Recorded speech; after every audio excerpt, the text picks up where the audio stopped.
bòmíì ti ń bọ̀ lọ́dún 2027 ó sì yẹ ká pariwo fúnra wa ẹ̀yin ará àdúgbò tuntun ti dé ẹ̀ wá gbọ́.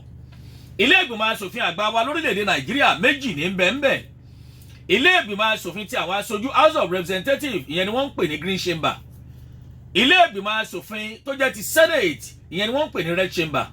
ẹ bá mọ̀ gbọ́ àwọn ọmọ ilé ìgbìmọ̀ asòfin tó jẹ́ ti àwọn aṣojú ọ̀tàlélọ́ọ̀ọ́dúnrún òun ló ń bẹ́ẹ̀nbẹ́ 360 members ló wà ní house of representatives. bẹ́ẹ̀ bá wò nípínlẹ̀ Ògùn lọ́dọ̀ wa ń bí 9 làwọn tí wọ́n ṣojú wa. èyí tó túmọ̀ sí pé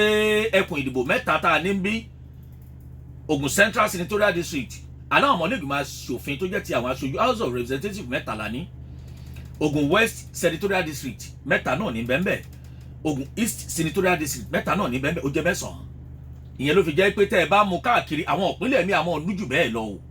ṣùgbọ́n ọ̀tàlélọ́ọ̀ọ́dúnrún 360 members ní House of Representatives òun ló ń bẹ nílé ìgbìmọ̀ aṣòfin àgbà wa ẹ já lọ sí Senate tó jẹ́ chamber gangan 3 ni wọ́n mú nípínlẹ̀ kọ̀ọ̀kan àwọn sẹ́nẹ́tọ̀ tẹ̀rí yẹn 3 ni wọ́n mọ̀ ṣojú ẹkùn ìdìbò ọ̀nà 3 ni wọ́n pín ẹkùn ìdìbò ìpínlẹ̀ kọ̀ọ̀kan sí senatorial district 3 ló wà ní ìpínlẹ̀ kọ̀ọ̀kan ìpínlẹ̀ Ògùn lọ́dọ̀ wa ń bí ṣe mọ̀ pé 3 náà ní bẹ́ẹ̀nbẹ́ Ògùn Central Ògùn West and Ògùn East bẹ́ẹ̀ bá wá ṣírò 3 pẹ̀lú ìpínlẹ̀ 16 ta ní 108 nìyẹn 108 wọ́n wá mú Àbújá ó gba ẹyọ kan so ti yé yín báyìí ìyẹn tó túmọ̀ sí pé 109 109 members senators òun ló ń bẹ nílé ìgbìmọ̀ aṣòfin wa ní National Assembly wa nílùú Àbújá ẹ wá mọ̀ gbọ́. àjọ elétò òdìbò wa Independent National Electoral Commission INEC lọ́dún mẹ́rin òun ni sáà kan òun ni wọ́n máa ń ṣe ètò ìdìbò fún àwọn tí wọ́n bá fẹ́ díje dupò tí wọ́n wọlé. ètò ìdìbò tí wọ́n máa ń ṣe yìí òun ni wípé àwọn kan wà nù wọ́n bẹ̀rẹ̀ láti ilé ìgbìmọ̀ aṣòfin ti àwọn aṣojú ibẹ̀ ni wọ́n ti bẹ̀rẹ̀ wọ́n lè kúrò bóyá lọ sáà kan sáà méjì wọ́n wà kúrò wọ́n tún bọ́ sí ilé ìgbìmọ̀ aṣòfin ti àwọn àgbà àwọn kan sì wà tó jẹ́ pé tàgbà ni wọ́n bá wọlé àwọn kan sì wà tó jẹ́ pé ilé ìgbìmọ̀ aṣòfin ti àwọn aṣojú House of Representatives òun ni wọ́n wà dìbà àti ń wuyì láti ọdún 1999 làwọn míì ti wà ń bẹ̀ wọ́n ti di landlord àwọn wà ní landlord ọ̀hún wọ́n ṣàlàyé ìkọ̀kọ̀ fún wa rọ̀lẹ́ òní àwọn kan wà tí wọ́n pè wọ́n ní ranking lawmakers àwọn wo ni wọ́n ń pè ní ranking lawmakers àwọn tí wọ́n ń pè ní ranking lawmakers ṣe àmọ̀ pé ńgbà tá wà níléèwé seniority àmọ́ wà ńbẹ̀ èmi àti Daniel Alákìjà kò sí bójọ́dún kan wọ́n fi sí ọ̀rẹ́ léèwé àwọn ranking lawmakers làwọn tí wọ́n ti wà ńbẹ̀ káwọn míì kí wọ́n tó dé ẹgbẹ́ ohun tí mò ń sọ àwọn tí wọ́n ti wà ńbẹ̀ káwọn míì kí wọ́n tó dé àwọn ni ranking lawmakers tó ń jẹ́ seniority yẹn wọ́n sí ní àwọn tó kù wọ́n bá wọn ńbẹ̀ ni àwọn míì ó lè jẹ́ pé House of Representatives wọ́n wà láti ilẹ̀ múlẹ̀ àwọn ẹlòmíì sì rè wọ́n kúrò láti Green Chamber House of Representatives wọ́n mọ̀ lọ sí Senate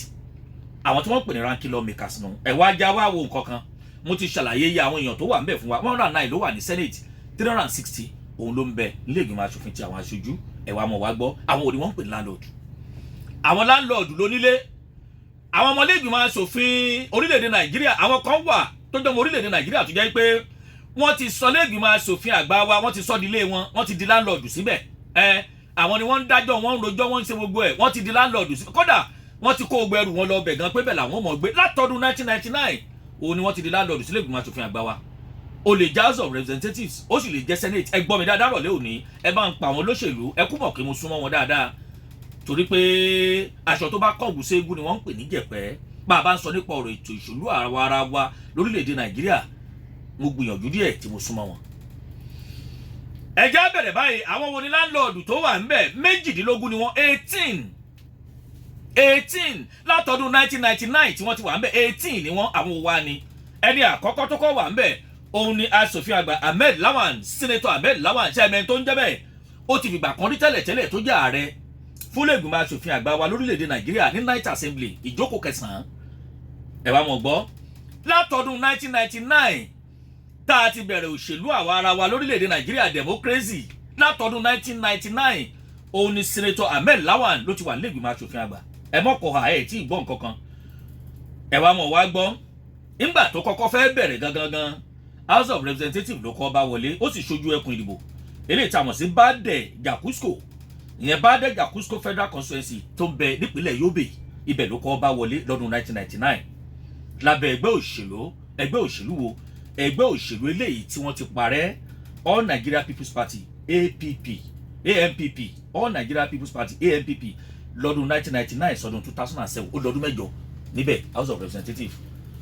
Ẹni tá a wí yìí ó ti fi gbà kan rí tẹ́lẹ̀ tó jẹ́ pé olùkọ́ ilé ẹ̀kọ́ tó jẹ́ ti àwọn ilé ẹ̀kọ́ fásitì ní lecturer ni wọ́n wá yàn wọ́n lẹ́yìn ìgbà tí wọ́n lọ́dún mẹ́jọ ní House of Representatives ní Green Chamber wọ́n tún wá díje dupò lọ́dún 2007 láti ṣojú ẹkùn ìdìbò Yobe North Senatorial District wọ́n wá fẹ́ di senator ẹ ti gbọ́ wọ́n kúrò ní wọ́n sọ̀rọ̀ àwọn dolúwo wọn ò tí ì jẹ̀kan tán wọ́n ní kọ́ máa bá wọn wá mí wọ́n wá kúrò ní House of Representatives wọ́n lé léyìí kéré ẹ mọ̀ kókó tí wọ́n ń gbà yàtọ̀ síra wọn àwọn ilé ìgbìmọ̀ asòfin tàwọn aṣojú owó wọn a mọ̀ kéré sí tàwọn senator ó wá ní owó ilé yìí ò tó nǹkan kan ẹ jẹ́ ń bọ́ sí senate ó tún wá díje dupò lọ́dún 2007 ó wọlé tó ṣojú Yobe North Senatorial District wọ́n yàn padà lọ́dún 2011 lábẹ́ ẹgbẹ́ òṣèlú NPP yẹn náà ni o ṣùgbọ́n ńgbà tó di lọ́dún 2015 2019 and 2023 tá a wà yìí wọ́n wá yàn lábẹ́ ẹgbẹ́ òṣèlú APC ibẹ̀ ló ti gba tíkẹ́ẹ̀tì. Lawan Tawi tẹ́ ẹ̀ bá gbàgbé ó pẹ̀lú ẹni tó díje dupò nínú ètò ìdìbò abẹ́lé nígbà tí a fẹ́ yan ààrẹ wa tuntun lórílẹ̀‐èdè Nàìjíríà lọ́dún 2022 òun àtẹni tó jẹ́ ààrẹ wa lọ́wọ́lọ́wọ́ báyìí Àkànbí ọmọ olódò jẹ Jagaban-Bọ̀gú ààrẹ wa Bọ́lá Ahmed Tinubu wọ́n jọ díje dupò ṣùgbọ́n ó ṣubú gbaragada sílẹ̀ ẹlẹ̀ tó jẹ́ pé kò lè rí gbà ẹ wá mọ̀ wá gbọ́ lọ́dún tá a wà yìí gangan òun ló dọdún 27 27 years ẹ mọ́ gbàgbé pé democracy wa látọdún 1999 ẹ ṣírò ẹ̀ àti pé 27 years báyìí látọdún 1999 tá a ti bẹ̀rẹ̀ 27 years Senator Ahmed Lawan Olúbùnmi Olúṣàìdé Timothy mo ti rí ọjà rẹ̀ olùsùkò Senator Ahmed Lawan tó bá di ọdún tó ń bọ̀ ní 2027 á di 7th term tó ń lò sáà keje ọdún mẹ́rin òní sáà kan á di 28 years lọ́wọ́ yìí ó ti di 27 years ẹni àkọ́kọ́ nìyẹn. Ẹlẹ́ẹ̀kejì Honorable Nicholas Mutu ta ló ń jẹ́ Honorable Nicholas Mutu yìí òun ló ṣojú ẹkùn ìdìbò nílé ìgbìmọ̀ asòfin ti àwọn aṣojú Bomadi Patani tá a mọ̀ sí Bomadi Patani Federal Constituency ti ń bẹ nípínlẹ̀ Delta. Eléyìí náà tá a wí àtọ́dún 1999 lòun náà ti wà ńbẹ̀ ó fẹ́ jẹ́ pé àwọn ni wọ́n dábẹ̀ fún àwọn ni wọ́n dá ilé ìgbìmọ̀ aṣòfin àgbà wa fún látọdún 1999 ló ti wà ńbẹ̀ títí di àsìkò tá a wà yìí. Ẹni tá a wá wí Honorable Nicholas Mutu yìí ó kúrò nínú ẹgbẹ́ òṣèlú PDP báyìí ó ti bọ́ sẹ́gbẹ́ òṣèlú APC ó tún tẹ̀ iwájú ó ń lọ náà nú ó tún lọ wájú náà nú ẹ sì mọ̀ pé olóṣèlú ìfẹ́ képo kúrò lẹ́nu wọn kó sàmọ̀ ọdán bàlàbòlò ní kẹ́nu wọn mọ̀ ọdán bámúbámú mo yóò mi ò mọ̀ pé bí ń pọmọ èdè kankan ẹ̀ tí ì gbọ́n kankan ó kúrò nínú ẹgbẹ́ òṣèlú PDP láìpẹ́ yìí ló wọnú ẹgbẹ́ òṣèlú APC òun náà ti lọ́dún 17 nílé ìgbìmọ̀ aṣòfin àgbà wa kò tí ì tán bẹ̀ ẹnì kẹta aṣòfin àgbà Ali Ndume ẹ ti rántí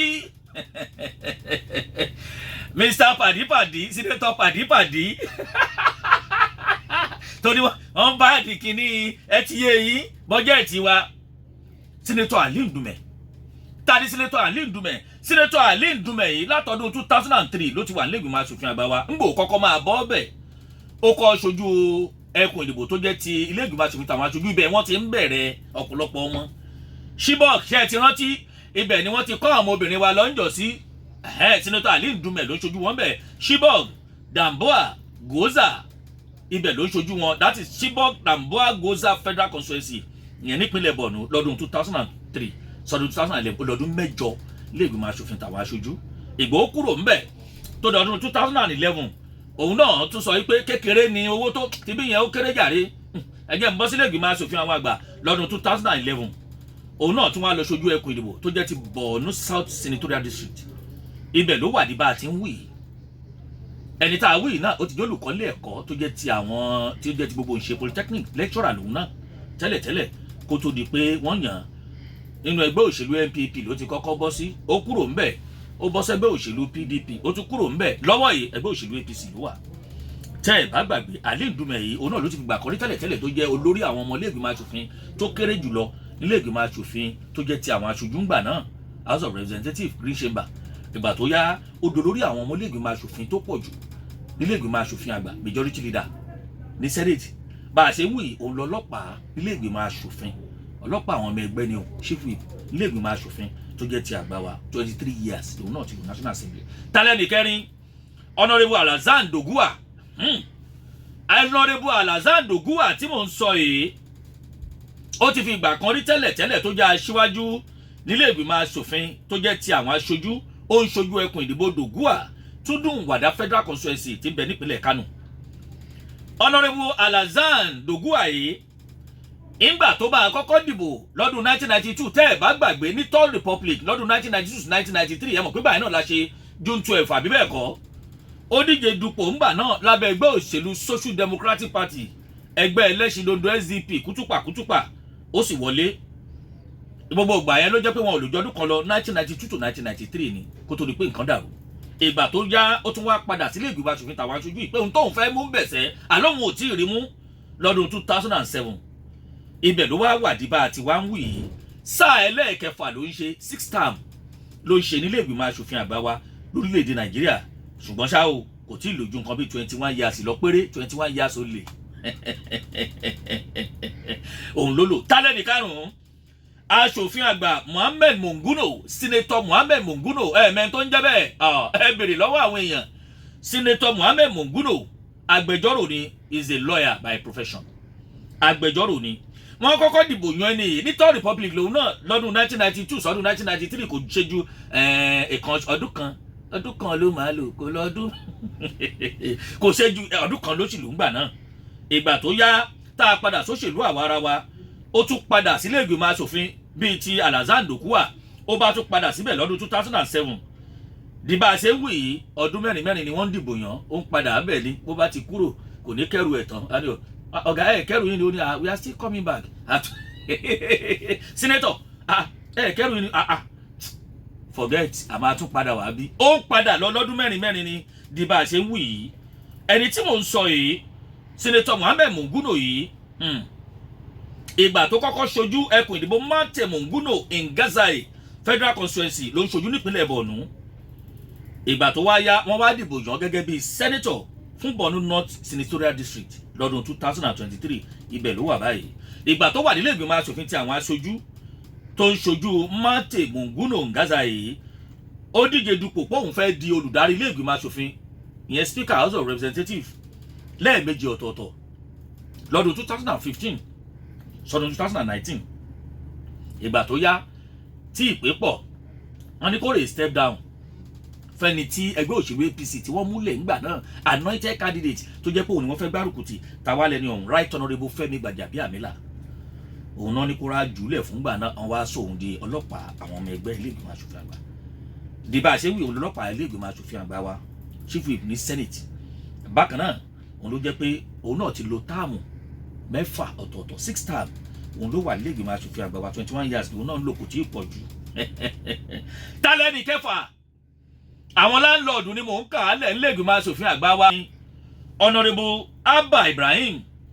Honourable Abba Ibrahim yìí àpèjá orúkọ rẹ̀ ní Honourable Khadijat Buka Abba Ibrahim. Honourable Khadijat Buka Abba Ibrahim ó ti wà nílé ìgbìmọ̀ aṣòfin tí àwọn aṣojú yìí látọdún 2007 yé paripa ó ń ṣojú ẹkùn ìdìbò Damaturu Goodba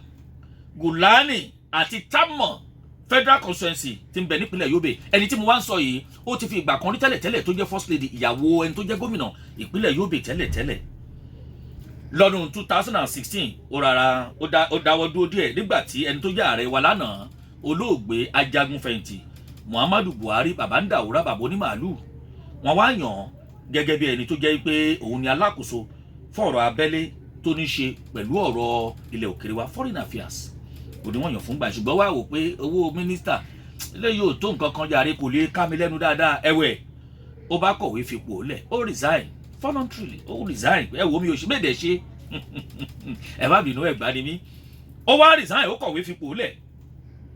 ó wá lọ ní ọdún tó kọ̀wé fipò lẹ̀ gangan ló díje dupò lọ́dún 2019 ló wá tasẹ̀ ló bá bọ́ sílé ìgbìmọ̀ aṣòfin ti àwọn aṣojú di bá a ṣe ń sọ yìí ó di sáà 5 fún 20 years obìnrin ìyàwó gómìnà ó ti ṣe first lady ọdún 8 o ó tún di sáà 5 ọ̀tọ̀ọ̀tọ̀ tó ti wà nílé ìgbìmọ̀ aṣòfin tó jẹ́ ti àwọn aṣojú l'Àbújá di bá a ṣe ń sọ yìí